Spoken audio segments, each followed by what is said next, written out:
Why society hates strong men.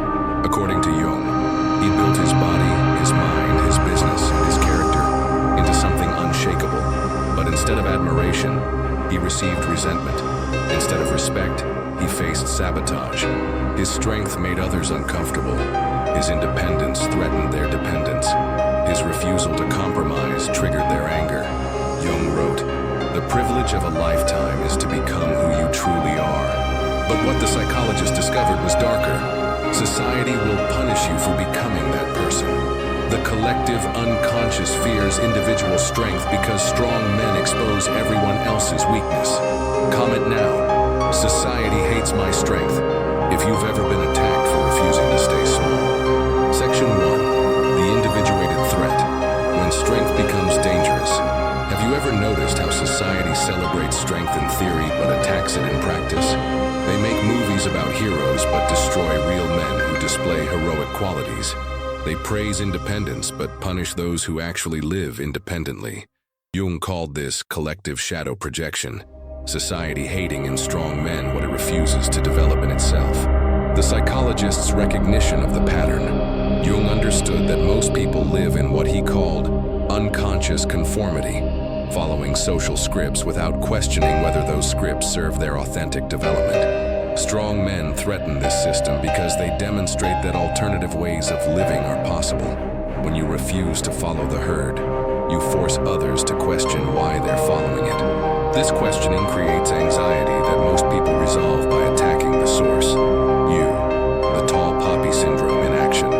Marcus built a successful business through discipline, sacrifice, and relentless work ethic. Instead of celebrating his achievement, his former friends began making comments about his luck, his connections, his privilege. They needed to diminish his success to protect their own excuses for mediocrity. His strength made their weakness visible. His independence highlighted their dependence. His growth emphasized their stagnation. Rather than using Marcus as inspiration, they used him as a target for their repressed self-hatred. The social programming against strength. From childhood, boys are taught that strength without submission is dangerous. Play nice. Don't be too competitive. Make sure everyone feels included. These aren't lessons in kindness. They're training in collective conformity designed to prevent the emergence of truly independent men. Schools punish boys who display natural masculine energy. Workplaces reward men who follow rather than lead. Relationships favor men who accommodate rather than assert boundaries. Society systematically breaks down masculine strength and calls it civilization. The emotional intelligence weapon. Modern society uses emotional intelligence as a weapon against strong men. Any display of firm boundaries, direct communication, or refusal to manage others' emotions gets labeled as toxic masculinity or emotional immaturity. Strong men are expected to coddle weak people's feelings, while their own emotional needs are dismissed as irrelevant. They're required to be emotionally available to others while being emotionally self-sufficient themselves. The success punishment protocol. Society has developed sophisticated methods for punishing successful, strong men without appearing to do so. They face higher taxes, greater scrutiny, and constant demands to give back, as if their success was stolen rather than earned. They're expected to feel guilty about their achievements, apologetic about their advantages, and responsible for others' lack of achievement. Strength becomes a liability that must be constantly justified and minimized. The collective comfort in weakness. Jung observed that people find comfort in shared weakness because it requires no individual effort or responsibility. When strong men appear, they shatter this comfortable delusion by proving that strength is possible through choice and discipline. The collective unconscious responds to this threat by attempting to drag strong men back down to the common level of mediocrity, dependency, and victimhood that defines mass psychology. The independence allergy. Society is allergic to truly independent men because independence cannot be controlled, manipulated, or predicted. Independent men make their own decisions, set their own standards, and refuse to subordinate their judgment to collective opinion. This independence threatens every institution that depends on male compliance, corporations that need obedient workers, governments that need docile citizens, relationships that need dependent partners. The masculine Masculine energy suppression. Traditional masculine qualities, assertiveness, competitiveness, risk-taking, independence, emotional stoicism, are systematically discouraged and pathologized. Boys who display these qualities are medicated, punished, or redirected toward more socially acceptable behaviors. The goal isn't to eliminate toxic masculinity, it's to eliminate masculinity itself, replacing strong men with compliant males who serve the collective rather than developing individual strength. The leadership persecution. Men who naturally assume leadership positions face constant challenges to their authority. Their decisions are questioned, their motives are suspected, and their competence is continually tested in ways that would never be applied to followers. Leadership requires strength, and strength threatens the comfortable hierarchy, where weak people gain power through manipulation rather than competence. Jung's understanding of the collective fear. Jung recognized that the collective unconscious contains humanity's deepest fears, including the fear of individual excellence that makes collective mediocrity obvious. Strong men represent what everyone could become, but chooses not to become. This choice creates unconscious guilt that gets projected onto strong men as resentment, criticism, and active sabotage. The conformity enforcement mechanism. Society uses shame, isolation, and economic pressure to force strong men back into conformity.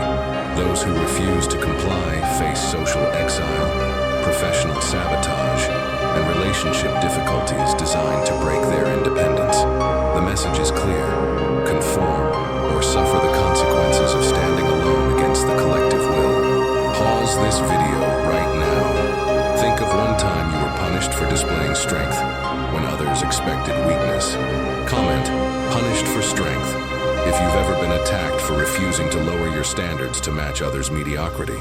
In exactly 90 seconds, you'll discover how weak people use guilt and shame as weapons against strong men. Section 2. The guilt warfare. How weakness weaponizes emotion. There's a sentence that strong men hear constantly. You think you're better than everyone else. It's not a question. It's an accusation designed to trigger guilt about excellence and force retreat into false humility. Jung understood this as collective emotional manipulation. Weak people using shame as a weapon to destroy what they lack the courage to build themselves. The psychologist's recognition of emotional warfare. Jung wrote about projection as the unconscious tendency to see in others what we refuse to acknowledge in ourselves. Weak people project their own potential onto strong men, then attack that potential as if destroying it in others will eliminate their guilt about not developing it themselves. This emotional warfare is sophisticated because it uses the strong man's own conscience against him, making him feel guilty for achievements that should generate pride. The privilege attack strategy. David worked 18-hour days for 5 years building his company from nothing. When it succeeded, people attributed his achievement to privilege rather than sacrifice. They needed to believe his success was unearned to protect their comfort with their own lack of effort. The privilege attack serves a dual purpose. It diminishes the strong man's achievement while absolving others of responsibility for their own mediocrity. If success is just privilege, then failure isn't personal inadequacy, the emotional labor exploitation. Society expects strong men to carry emotional burdens for everyone else, while receiving no emotional support themselves. They're required to be understanding when others fail, patient when others make excuses, and supportive when others complain about problems they created. Meanwhile, their own struggles are dismissed because strong men should handle their own problems. They become emotional servants for people who contribute nothing to their psychological well-being. The success guilt programming. From childhood, boys are taught that individual achievement creates inequality, and inequality is immoral. They learn to feel guilty about being stronger, smarter, or more successful than their peers, as if excellence is a crime against collective mediocrity. This programming ensures that even when men develop strength, they'll sabotage themselves through guilt, rather than celebrating their growth and using it to inspire others. The responsibility weaponization. Strong men are held responsible not just for their own choices, but for others' feelings about those choices. If their success makes someone feel inadequate, they're blamed for creating that inadequacy. If their standards make someone feel judged, they're accused of being judgmental.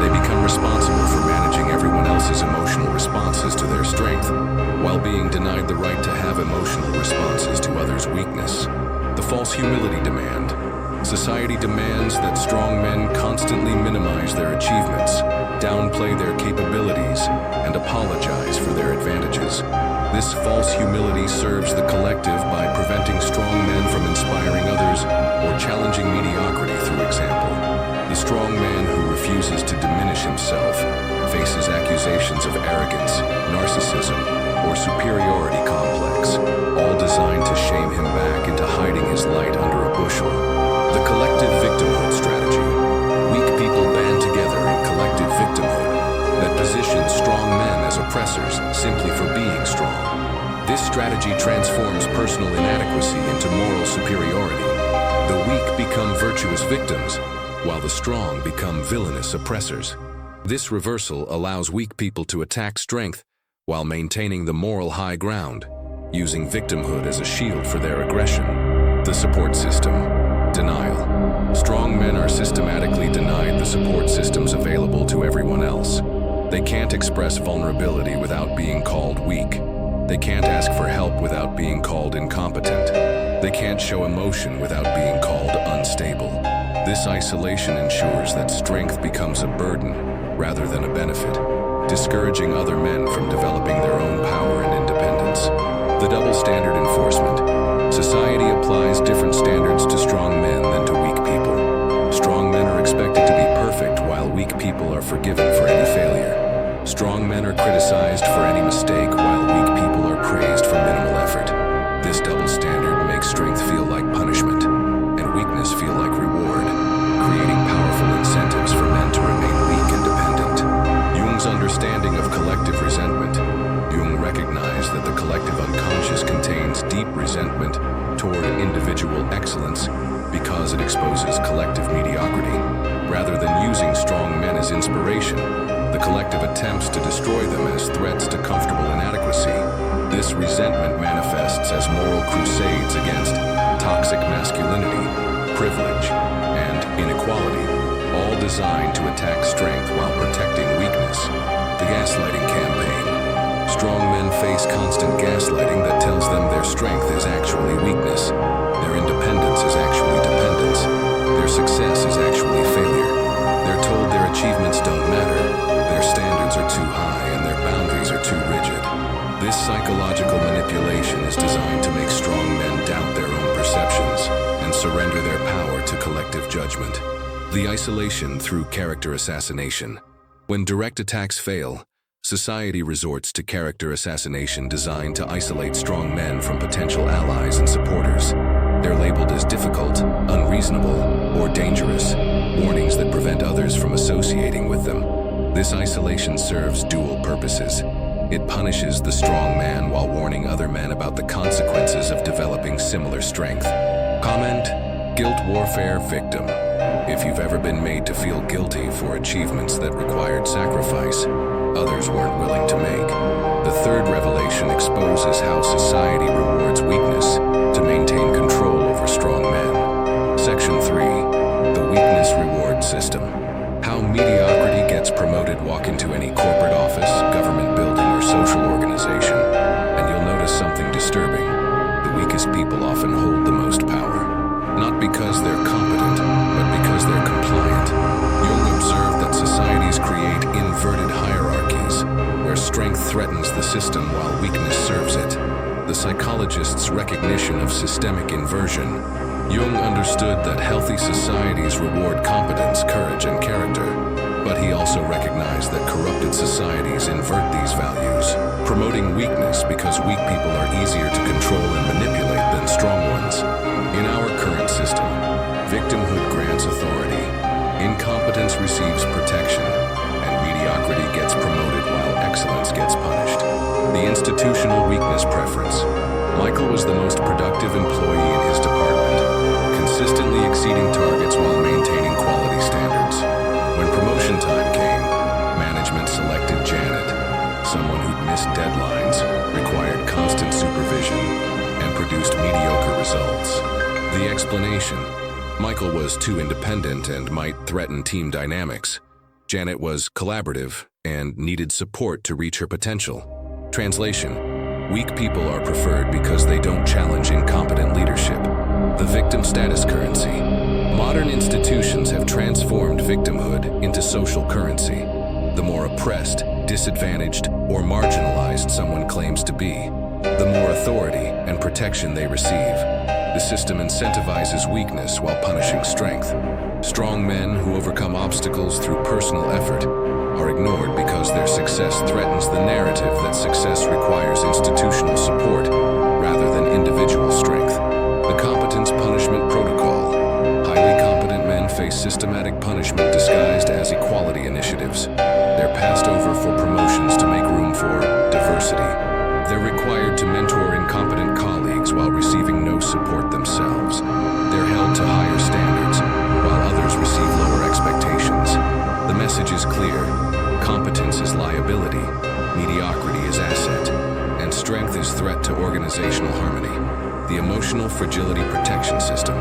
Organizations bend over backward to protect emotionally fragile employees, while expecting strong men to absorb infinite abuse without complaint. Weak people's feelings are treated as sacred, while strong people's boundaries are treated as optional. This creates workplace environments where the most emotionally unstable people have the most power because everyone fears triggering their emotional responses. The false equality implementation. Society implements equality by lowering standards rather than raising performance. Instead of helping weak people become stronger, institutions punish strong people for being strong. Physical fitness standards are reduced, academic requirements are lowered, performance expectations are minimized.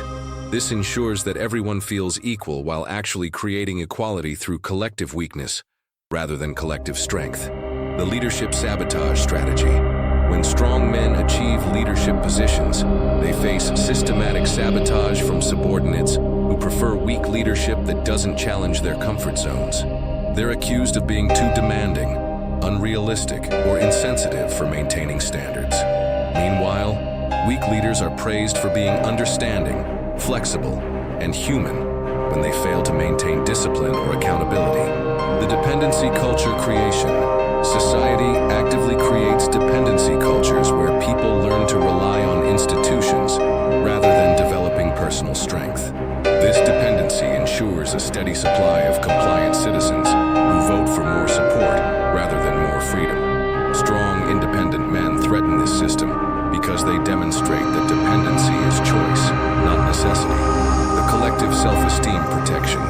Rather than encouraging people to improve themselves, society protects collective self-esteem by attacking anyone who achieves excellence. This creates environments where everyone feels good about mediocrity, while anyone who surpasses mediocrity feels guilty about making others look bad. The result is systematic suppression of human potential in service of collective comfort. The bureaucratic strength neutralization. Bureaucratic systems are designed to neutralize individual strength by requiring endless approvals, committees, and consensus building that prevents decisive action. Strong men who could solve problems quickly are forced into systems that make quick solutions impossible. These systems favor weak people who excel at paperwork and meetings over strong people who excel at results and leadership. Jung's recognition of institutional corruption. Jung saw that institutions become corrupted when they prioritize their own survival over their stated missions. In corrupted institutions, strength threatens stability, while weakness ensures predictability. Strong men are threats to institutional power because they might create change, challenge authority, or demonstrate that institutions are unnecessary for human flourishing. The Merit Elimination Campaign. Modern society systematically eliminates merit-based selection in favor of characteristic-based selection. What you achieve matters less than what you are. Your competence matters less than your identity. Your strength matters less than your compliance. This ensures that positions of power go to people who owe their success to the system, rather than to people who could challenge or replace the system. The excellence punishment psychology.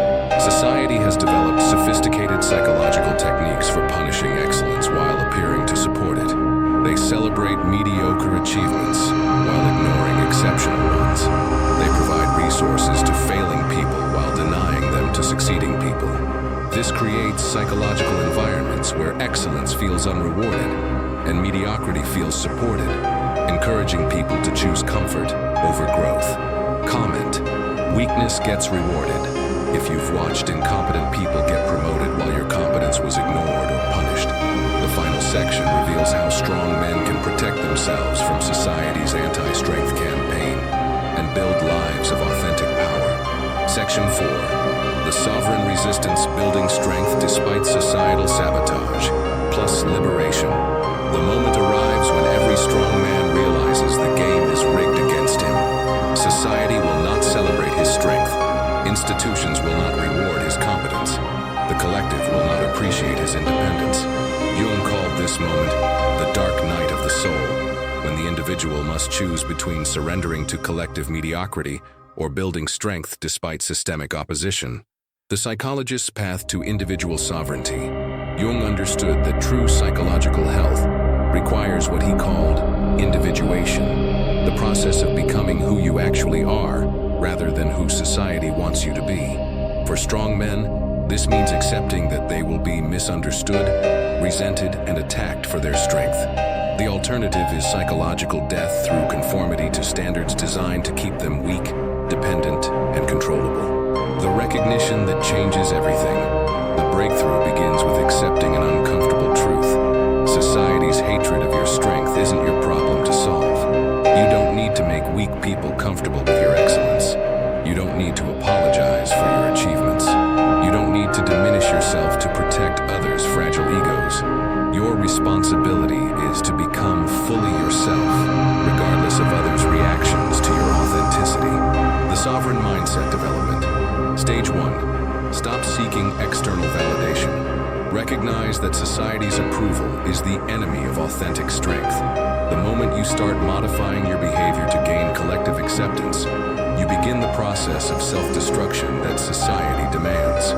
Stage 2. Build independent value systems. Develop your own standards for success, morality, and achievement that don't depend on social consensus. Your worth isn't determined by popularity, approval, or acceptance. Stage 3. Create strength-based communities. Surround yourself with other strong, independent people who celebrate excellence rather than resent it. Quality relationships with growth-oriented people are worth more than quantity relationships with mediocrity-oriented people. Stage 4. Practice strategic isolation. Accept that certain environments will always be hostile to strength. Learn to identify these environments quickly and either avoid them or navigate them with appropriate psychological protection. The economic independence strategy.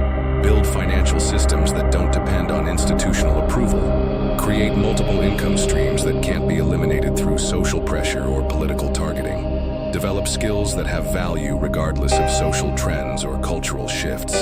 Economic independence provides the foundation for psychological independence, allowing you to maintain your standards even when they're unpopular.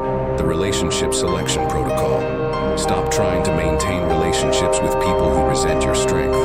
Choose friends, partners, and colleagues who are inspired by your growth rather than threatened by it. Quality relationships with excellent people are worth more than quantity relationships with mediocre people. Your energy is too valuable to waste on people who need you to be weak for them to feel strong. The institutional navigation strategy. When you must work within hostile institutions, maintain psychological separation between your authentic self and your institutional role. Give them compliance without surrendering your soul. Play their games without believing in their rules. Remember, you're using the institution to serve your goals, not the reverse. Personal confession. I want to share something that nearly broke me. 3 years ago, I was offered a position that would have provided significant financial security and social status. The only requirement was that I moderate my opinions, soften my standards, and stop challenging people's comfortable assumptions. I almost took it. The pressure to conform, to fit in, to be accepted was overwhelming. But I realized that trading my strength for social approval would be trading my soul for temporary comfort.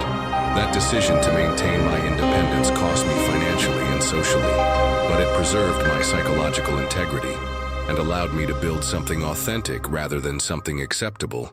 The Jung-inspired strength philosophy.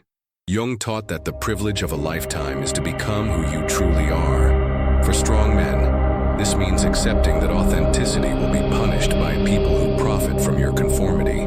True strength isn't just physical or mental power. It's the courage to be yourself in a world that constantly pressures you to be someone else. The legacy choice. Every strong man faces a decision. Be remembered for his conformity or his authenticity, his compliance or his independence, his weakness or his strength. Society will pressure you to choose conformity because authentic strength threatens their control. Choose authenticity anyway. The world needs strong men more than it needs comfortable people. The collective liberation vision.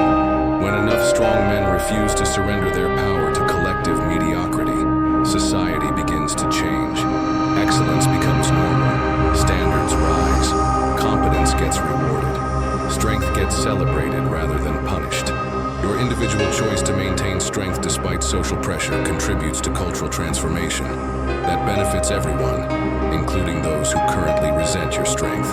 The ultimate recognition. Society's hatred of strong men isn't personal. It's systemic. You're not being attacked for who you are as an individual.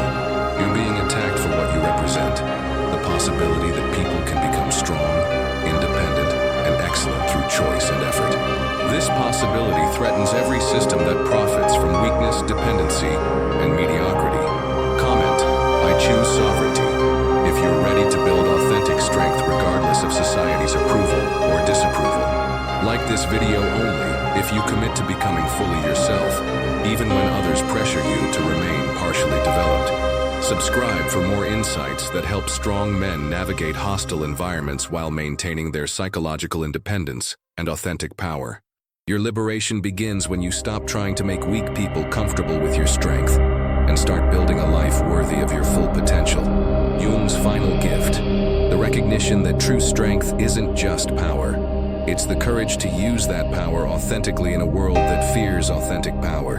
Become who you truly are. Let society adjust to your strength rather than adjusting your strength to society's comfort.